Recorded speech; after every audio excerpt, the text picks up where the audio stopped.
आषाढी वारी 2026 निमित्त राज्य शासनानं वारकऱ्यांना विविध सेवा सुविधा उपलब्ध करून देण्यासाठी 150 कोटी रुपयांहून अधिक निधी खर्च केला। यामध्ये ग्रामविकास विभागामार्फत सोलापूर जिल्हा परिषदेला सर्वाधिक 61 कोटी 50 लाख रुपयांचा निधी उपलब्ध करून देण्यात आला। पोलीस प्रशासन आणि मंदिर समितीच्या माहितीनुसार यंदाच्या वारीत 30 लाखांहून अधिक वारकरी सहभागी झाले। या आकडेवारीनुसार शासनाकडून प्रति वारकरी सुमारे 500 रुपयांचा खर्च करण्यात आला। या खर्चात मानाच्या 10 पालखी सोहळ्यांसह पंढरपूर शहरातील विविध सेवा सुविधांचा समावेश आहे। सर्वाधिक खर्च जर्मन हँगर, फिरती शौचालये, स्नानगृहे, आरोग्यसेवा आणि स्वच्छतेवर करण्यात आला।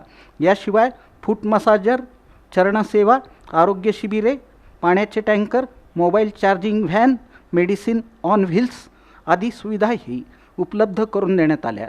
वारी दरम्यान शासकीय योजनांच्या प्रचार प्रसिद्धीसाठीही मोठ्या प्रमाणावर निधी खर्च करण्यात आला। यासाठी एकूण 7 कोटी रुपयांची तरतूद करण्यात आली होती। त्यापैकी ग्रामविकास विभागाकडून 5 कोटी तर मदत आणि पुनर्वसन विभागाकडून 1 कोटी 19 लाख रुपये खर्चासाठी मंजूर करण्यात आले।